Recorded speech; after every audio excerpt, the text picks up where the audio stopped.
আলহামদুলিল্লাহ, এটা হচ্ছে আমার 10 দিনের কোয়েল পাখির বাচ্চা। দেখুন বাচ্চাগুলো কত বড় হয়েছে। তো আমি আমার নিজের চোখকেই বিশ্বাস করাতে পারছি না 10 দিনে বাচ্চাগুলো যে এত বড় হবে। তো আমি 10 দিনে ব্রুডিংয়ে কী করেছিলাম সেটাই আজকের ভিডিওতে থাকছে। ভিডিওটা মনোযোগ সহকারে দেখুন। আসসালামু আলাইকুম।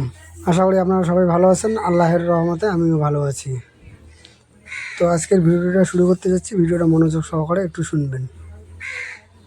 তো এখানে যে বাচ্চাগুলো দেখতে পাচ্ছেন এদের বয়স আজকে 10 দিন। তো আমি আগের ভিডিওতে দেখিয়েছিলাম আমি 600 কোয়েল পাখির বাচ্চা ব্রুডিং করেছিলাম। তো সেই বাচ্চাগুলোই এই বাচ্চাগুলো। যে কোনো বাচ্চা ব্রুডিংয়ের ক্ষেত্রে মেন 3টে উপাদানের উপর নির্ভর করে। একটা হচ্ছে খাবার, পানি, আর একটা হচ্ছে তাপমাত্রা। তো এই 3টে যদি সঠিকভাবে মেনটেন করা যায় তো ইনশাআল্লাহ সেখান থেকে ভালো কিছু একটা আশা করা যায়। তো এখানে যদি আমি দেখাই পানির পাত্রগুলো, তাহলে দেখতে পাচ্ছেন এগুলো আমার নিজস্ব বানানো। তো আমার কেনা পাত্রও আছে, তো আমি সেগুলো ইউজ করিনি। এজন্য করিনি যে ওগুলোতে যদি আমি ইউজ করি তাহলে ওখানে বাচ্চাগুলো উঠে গা ভেজে যাবে, বাচ্চাগুলোর ঠান্ডা লাগবে, বাচ্চাগুলো ঠান্ডা লাগার পরে একসঙ্গে জড়ো হবে। তো তখন বাচ্চাগুলোর অনেক রকম সমস্যা হবে, এমনকি বাচ্চাগুলো মারাও যেতে পারে। তো সেক্ষেত্রে আমি এইভাবে পানির পাত্রগুলো ব্যবহার করেছি। আর তার থেকে বড় কথা হলো তাপমাত্রাটা সঠিকভাবে নির্ভর করতে হবে। তো আমি এদের বয়স অনুযায়ী তাপমাত্রা নির্ভর করেছি। যেহেতু আমি দীর্ঘদিন থেকে হাঁস মুরগির বাচ্চা ব্রুডিং করি, তো সেক্ষেত্রে আমি কোনো মিটার ব্যবহার করি না। তো এদের অবস্থা দেখে সেই হিসাবে এদের ব্যবস্থা নেই। এদের ব্রুডিংয়ের সময় আমি কোনো ওষুধ ব্যবহার করি না, শুধু একটা মাত্রই ভিটামিন ব্যবহার করেছি। এই ভিটামিনটা আপনারা দেখতে পাচ্ছেন, এটাই শুধু ব্যবহার করেছিলাম 10 দিন। তো আর যদি এদের খাবার সম্পর্কে বলি তাহলে এদেরকে আমি ব্রয়লার ফ্রি স্টার্টার দিচ্ছি। তো এটাই কন্টিনিউ চলতে থাকবে 1 মাস। তো তারপরে আমি এদেরকে খাবারটা চেঞ্জ করে দেব।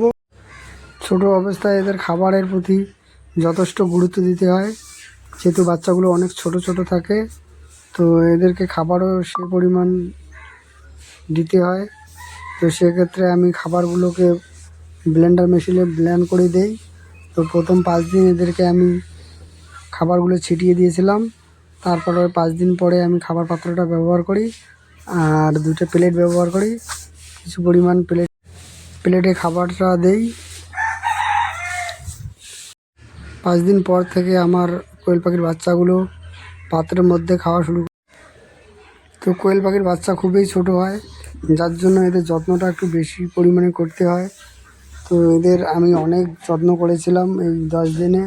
তো মাশাআল্লাহ আপনারা দেখতে পাচ্ছেন এই 10 দিনে বাচ্চাগুলো কতটা সুন্দর হয়েছে। তো এখনও দেখতে পাচ্ছেন 10 দিন, এখনও আমি দেখুন এদের জন্য পেপারটা এখানে বিছিয়ে রেখেছি। তো মোটামুটি আরও 2-1 দিন রাখবো, তারপরে এদেরকে আমি সম্পূর্ণ ঘরটার মধ্যে বাচ্চাগুলোকে ছেড়ে দেব। তো এখন আরও 2-1 দিন আমি লাইটটা এদের জন্য ব্যবহার করব। তারপর আমি লাইটটা যদি প্রয়োজন হয় তাহলে জ্বালিয়ে রাখবো, আর যদি প্রয়োজন না হয় তাহলে সেটাকে নিভিয়ে রাখবো।